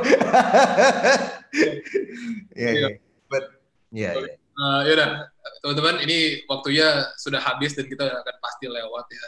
Jadi terima kasih sekali sudah tunin sama kita. Nanti ini ada formulir sebelumnya, ada formulir yang kita ada satu pertanyaan lagi, statement terakhir dari panelis kami. Ada formulir untuk feedback dari acara kami, dan kami selalu mau meningkatkan kualitas kami biar kami bisa berikan saudara konten yang paling baik dengan cara yang paling menyenangkan. Jadi tolong isi, itu sangat membantu kepada kami. Isi daripada formulir yang kemarin diisi oleh saudara itu adalah alasan besar mengapa kami melakukan titik temu kedua dengan format seperti ini. Kalau misalnya saudara menyukai, beritahulah, terima kasih. Nah, kalau gitu kita mungkin untuk terakhir ini kita tanya, jadi buat Ezar nih, buat teman-teman Reform, kan kita tidak setuju 100% tentang apa yang kita mengerti tentang Roh Kudus gitu. Jadi bagaimana sikap kita harusnya nih sama teman-teman karismatik yang mungkin mempraktekkan dan melakukan hal-hal yang kita sebenarnya tidak merasa ya kayak dengan Yos gitu kan. Yang kita merasa ya mungkin kayaknya nggak gitu juga, tapi kita tahu mereka tuh cinta Tuhan dan Tuhan bekerja dengan luar biasa dalam dia. Bagaimana sikap kita harus? Ya, seperti yang tadi saya bilang mungkin ya, pertama kita harus tahu doktrin kita sendiri dulu, dan kita harus tahu defense doktrin secessionist dan reform yang historical ya, secessionist itu seperti apa, supaya kita bisa tahu perbedaannya di mana. Dan setelah kita tahu perbedaannya di mana, jangan, ini mungkin prinsip ke semua argumen dengan orang ya. Biasanya kita kalau argumen dengan orang itu kita menatap orang itu sebagai dua dimensi. Orang ini hanyalah orang yang punya opini ini dan dia adalah, kalau orang apalah Demokrat, ini Republikan, bla bla bla bla bla. Orang mungkin beda ras, ini orang ini ras apa pasti dia begini. Itu namanya dua dimensi. Kita nggak benar-benar mengenal dan menyayangi orang itu. Mungkin yang pertama adalah coba lihatlah orang itu sebagai a three-dimensional person. Dia adalah seorang manusia yang punya perasaan, yang punya logika sendiri, yang punya ini, dan kalau kita orang itu sudah menjadi lebih daripada itu orang karismatik. Dia bukan, maksudnya ya itu dua dimensi masih gitu loh. Kenali dulu orangnya dan bicara dengan orang itu dalam esensinya, teologi, truth claim, perbedaannya itu sebenarnya apa. Dan jangan lakukan itu dengan cara yang sombong, apalagi kalau kamu reform. Kalau menurut aku, apalagi kamu reform, nggak ada ruang untuk sombong sedikit pun, karena kamu tahu keselamatanmu dan juga pengetahuanmu tentang Tuhan bukanlah sesuatu yang kamu berhasil dapatkan dengan usaha sendiri, tapi diberi oleh Tuhan karena kasih karunia-Nya. Jangan sombong. Jadi pertama, lihatlah orang itu sebagai orang yang tiga dimensi, tapi berpegang kuatlah kepada doktrin-doktrinmu yang kamu tahu itu dari Tuhan, firman Tuhan, dan tapi tahu juga jangan sombong, itu kamu diberikan oleh Tuhan, bukan kamu yang usaha sendiri. Sorry, mungkin itu aja. Amin ya, amin. Sampai tumbang laptopnya. Iya. Sekarang ini ada Yosia. Jadi sebaliknya gimana ya? Jadi mungkin bagaimana harusnya sikap mungkin saudara-saudara yang dari kubu karismatik yang mungkin memandang orang reform itu kurang berapi-api dan tidak terpenuhi Roh Kudus gitu. Apa sikapnya mengetahui bahwa kita tidak percaya beberapa hal yang tidak esensi, cuman masih penting yang kalian lakukan? Agreed fully with Cesar, yaitu kita pertama harus mengenal orang itu. Karena yang terjadi adalah seringkali kami dari kubu karismatik begitu melihat reform, kami langsung berkata, wah reform gak percaya Roh Kudus. Sedangkan kalau kita perhatikan, seperti tadi Komak sudah bilang, kebalikan. Malah reform itu sangat highly emphasis dengan Roh Kudus. Karena reform belief, reform doctrine berkata bahwa tanpa Roh Kudus, gak ada satu manusia pun bisa bertobat. Okay, ini bukan lebih daripada Arminianism, it's going even further, total depravity. Jadi mereka tuh sangat mengemphasis dengan person and work of the Holy Spirit.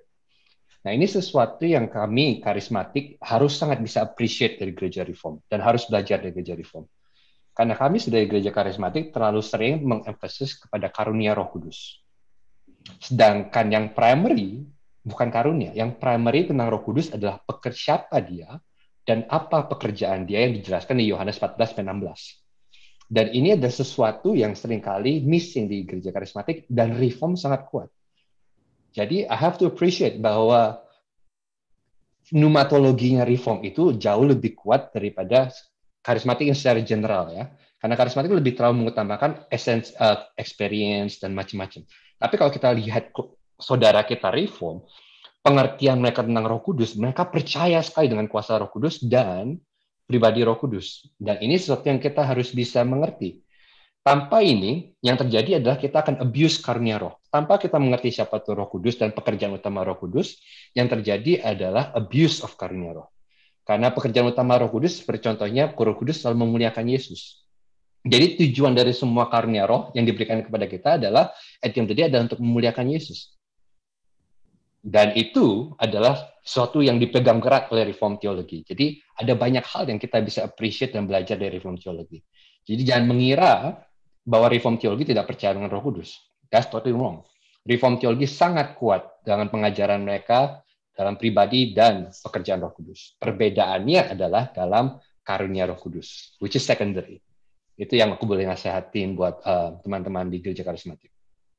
Yes, amin, amin. Jadi intinya kita jangan lihat tuh A atau B. Mari kita saling belajar dengan bersama gitu kan. Apa yang bisa dilakukan untuk memuliakan nama Kristus itu, yang sebenarnya adalah tugas Roh Kudus terutama gitu.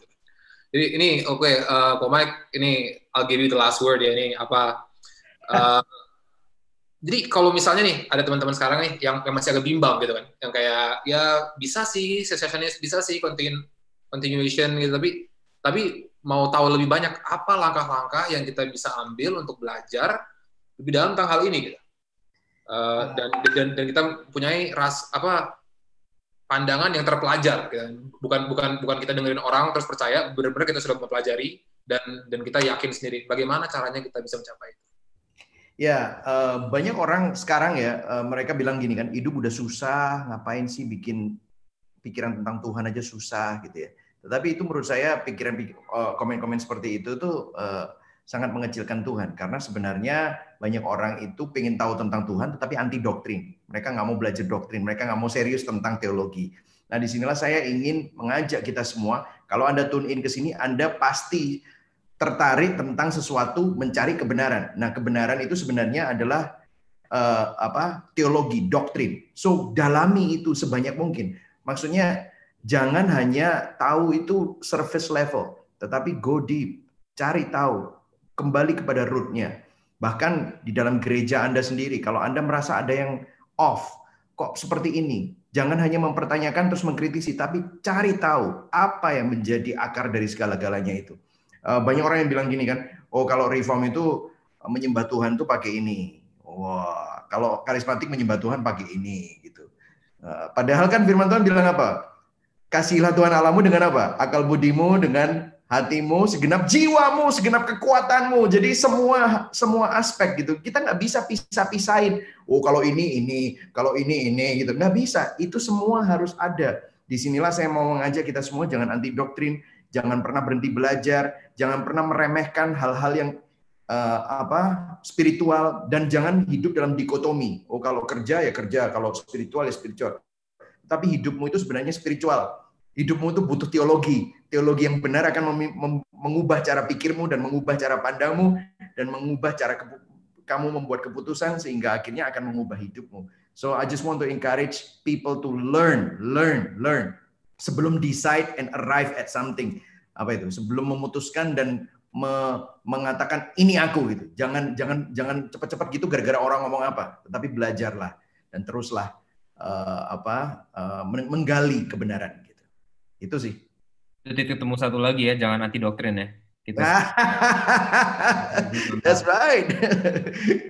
Yeah, and this is like, kan yang nyebelin kan gini. Gue nggak mau doktrin reform, gue doktrin Alkitab. Emangnya kita semua nggak percaya doktrin Alkitab?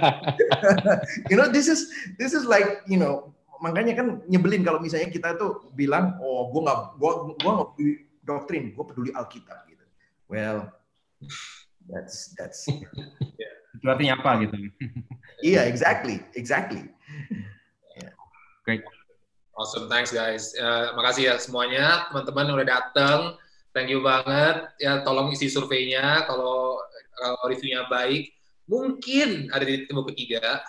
Dan kasih kabarin juga apa yang mungkin teman-teman mau kita bahas di forum ini. Dan ya, seperti kayak Reza bilang tadi, janganlah sombong. Dan kata Yos tadi, saling belajar. Dan kata Komeng tadi, terus menggali Roh Kudus. Kalau kita melakukan itu, Roh Kudus sudah berkarya dengan kita, walaupun kita tidak bisa melakukan karunia-karunia yang mungkin ya macam-macam lah. Oke. Karena itu, Yos, bolehkah kamu menutup acara kami dengan doa? Oke. Kita berdoa ya. Father, Bapak, kami berterima kasih untuk kesempatan kalau malam hari ini kami boleh berkumpul dan kami boleh mengasah satu dengan yang lain akan apa yang kami pelajari dan apa yang kami percaya, Tuhan. Kami tahu semua yang kami pelajari dan kami ketahui ini belum sempurna. Tapi karena kami boleh bertemu dan berdiskusi satu yang lain, Kau sendiri yang terus menyempurnakan. Dan kami berdoa, Tuhan, buat semua yang kami katakan hari ini, kami tahu banyak kata-kata yang tidak sempurna, mungkin banyak kata-kata yang salah, mungkin banyak kata-kata yang menyinggung, atau mungkin banyak kata-kata yang memuliakan diri kami sendiri. Dan ampuni kami, Tuhan, karena kalau ada ego kami, Tuhan, yang keluar dari ini semua, ampuni kami. Yang kami minta adalah satu, Tuhan, mulai pembicaraan ini, mulai titik temu ini, satu yang kami minta, Tuhan, biarlah kami semua diasah untuk semakin mengasihi Engkau, dan semakin mengasihi satu dengan yang lain, Tuhan. Karena kami tahu that's the purpose of everything, Lord. We want to love you more, and we want to love other people more. Dan kami berterima kasih untuk semua panelis, Tuhan, dan juga semua yang mendengar. Kami percaya, Tuhan, kami sudah mendengar sesuatu yang baru, atau mungkin sesuatu yang men-challenge view kami, atau sesuatu yang meng-encourage kami. Dan biarlah terus Kau bawa bibit ini, Tuhan, Kau tumbuhkan, dan biarlah terus, Tuhan, ini membuat kami semakin hari semakin lapar dan haus akan firman-Mu. Dan kami bukan meninggalkan-Mu, Tuhan, tapi kami justru makin mencari Engkau, makin mencari tahu siapa Engkau pribadi-Mu, semakin mempelajari firman-Mu, Tuhan. Dan benar-benar Roh Kudus, Kau sendiri yang akan mengilluminate everything that we learn today. Semua Kau yang mengilluminasi Roh Kudus, semua firman-firman kami dengar, dari Tesar, dari Komek, dari Sam, dan dari myself, Tuhan. Kami percaya, Tuhan, Kau sendiri Roh Kudus yang akan terus membuat ini jadi kehidupan dalam kami. Kami terima kasih buat malam ini. Kami percaya, Tuhan, semua ketidaksempurnaan kami Kau sempurnakan. Dan Kau sendiri akan menuntun kami, Roh Kudus. Because you are the great counselor. You are the great helper. You are the great advocate. So we trust in you, Holy Spirit. Dan kami percaya, kalau ada kesempatan berikutnya kami bertemu lagi, kami serahkan dalam tangan-Mu. Dan kami percaya Kau akan menuntun kami semua. Berikan kami istirahat yang nyenyak malam ini. And I pray that we continue to live our life in such a way that we bring glory to your name. Bila nggak ada dari satu pun dari kami, Tuhan, panelis yang mengambil kemuliaan untuk diri kami sendiri. Tapi kami mau berkata, Tuhan, segala kemuliaan, hormat, hanya bagi satu nama Tuhan Yesus Kristus. And in that name we pray. Amen. Amen. Amen. Thank you guys. Thank you guys. Thank you. Mohon maaf bila bahasa kami mungkin salah atau tidak akurat ya. Tapi semoga kalian terberkati. Amen. Thank you. Thank you guys. Hey, Love you all. Yours. Thank you, Sam. Appreciate it, guys. Okay. Love you. Love you all. See you, yeah. See you guys. See you guys. Bye.